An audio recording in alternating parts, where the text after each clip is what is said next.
안녕하세요. 하나님의 말씀을 배달합니다. 요교교회 박연성 목사입니다. 오늘 묵상할 본문은 사무엘하 8장 1절에서 18절까지의 말씀인데요.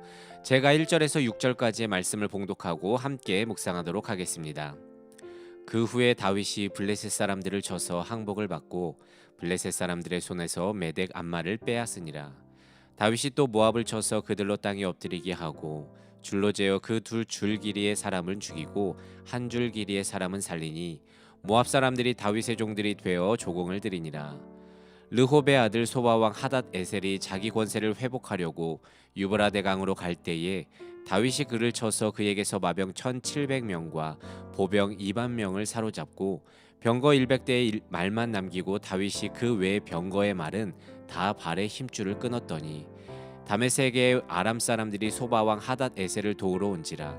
다윗이 아람 사람 2만 2천 명을 죽이고 다윗이 다메섹 아람의 수비대를 두매 아람 사람이 다윗의 종이 되어 조공을 바치니라.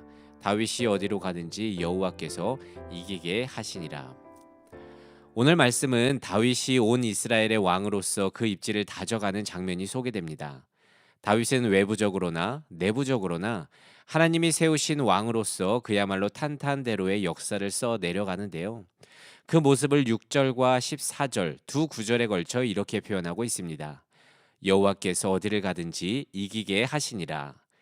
특히 오늘 말씀 1절에 그 후에 다윗이 블레셋 사람들을 쳐서 항복을 받고 블레셋 사람들의 손에서 메덱 암마를 빼앗았다고 기록하고 있는데요. 이 한 구절을 끝으로 블레셋은 역사의 뒤안길로 사라지게 됩니다. 근데 여러분, 블레셋이 어떤 민족입니까? 오랜 세월 동안 이스라엘을 괴롭혔던 원수 나라입니다. 골리앗 같은 힘 있는 장수가 있었고 그 때문에 이스라엘은 항상 블레셋을 두려워했었습니다. 하지만 성경은 블레셋의 역사를 오직 단 한 구절로 오늘처럼 심플하게 정리합니다. 하나님과 동행하는 이스라엘에게 이제는 상대가 안 된다는 것을 단적으로 보여주는 것입니다. 그리고 다음 구절부터 모압과 아람, 암몬과 아말렉 등 주변 나라들도 정복하게 되는데요. 여기서 특이한 점은 이제까지 이스라엘은 대부분 방어를 목적으로 한 전쟁을 해왔는데 지금은 공격적으로 이스라엘 사방으로 영토를 확장하고 있다는 것입니다. 이는 하나님의 통치가 온 세상을 덮고 있음을 알리는 상징적인 모습이며 그래서 성경은 여호와께서 이기게 하신다라고 표현하고 있는 것입니다.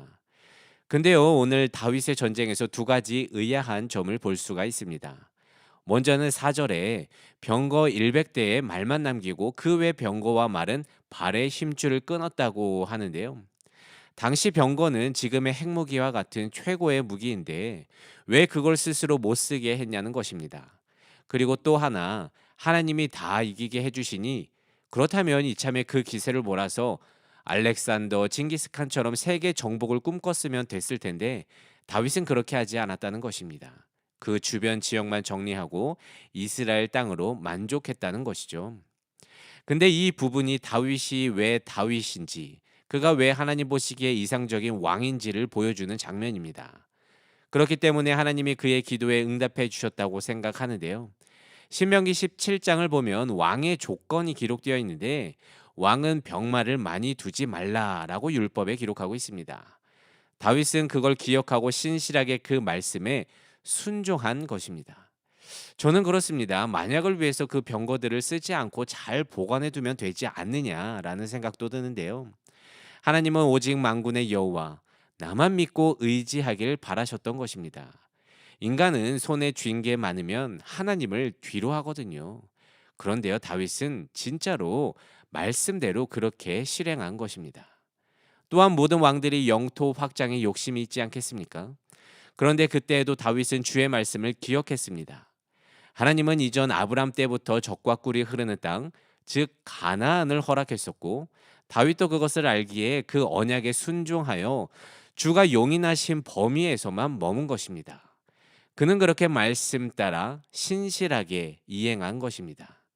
그리고 이게 오늘 말씀의 핵심입니다.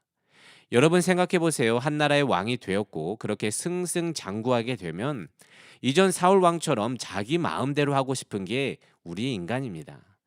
하지만 다윗은 시종일관 신실하게 말씀에 순종했고 하나님은 그렇게 신실한 자에게 신실하게 약속을 지켜주셨습니다. 현재를 살아가는 우리들은 어떻습니까? 나는 주 안에서 얼마나 신실합니까? 혹시 신실이란 단어가 조금 멀게 느껴지신다면 성실하다, 꾸준하다로 바꿔 생각하셔도 됩니다. 다윗의 승승장구, 어딜 가나 이기게 된 비결은 다른 게 아닙니다. 하나님의 신실하심, 성실하심에 따라 자신 역시 신실하게, 성실하게 순종한 것입니다. 그런데 우리는요, 종종 하나님은 성실해야만 하고 나는 약간 소홀히 해도 된다고 여기지는 않습니까? 나는 인간이니까 어쩔 수 없습니다 하면서 약간은 나태하고 이기적으로만 생각할 때가 있는데요. 여러분, 성실하고 꾸준하다는 것은 곧 신앙입니다. 내가 얼마나 말씀에 성실하게 순종하느냐는 하나님을 향한 우리의 믿음 정도를 그대로 드러내기 때문입니다. 그리고 하나님도 그런 모습을 원하시며 그래서 이게 믿는 자의 기본이 되는 것입니다. 여러분, 나의 신앙을 돌아보는 하루가 되기를 원합니다. 나는 주 앞에서 얼마나 성실했습니까? 혹시 나에게 또한 기억나는 말씀들이 있다면 그것을 내 삶 속에서 성실하게 순종하며 지켜내기를 결단하는 하루 되기를 원합니다. 그래서 오늘도 이 말씀을 묵상하며 한 날 승리하며 살아가는 내가 되기를 진심으로 소망합니다. 말씀을 묵상하면서 내 삶에 적용하기를 원합니다. 첫 번째, 나의 평소 신앙의 모습을 돌아보고 나는 얼마나 말씀 앞에서 성실하고 꾸준한지 살펴봅시다. 그리고 그 신실함, 성실함을 기르기 위해서 내게 필요한 것은 무엇인지 생각해 봅시다.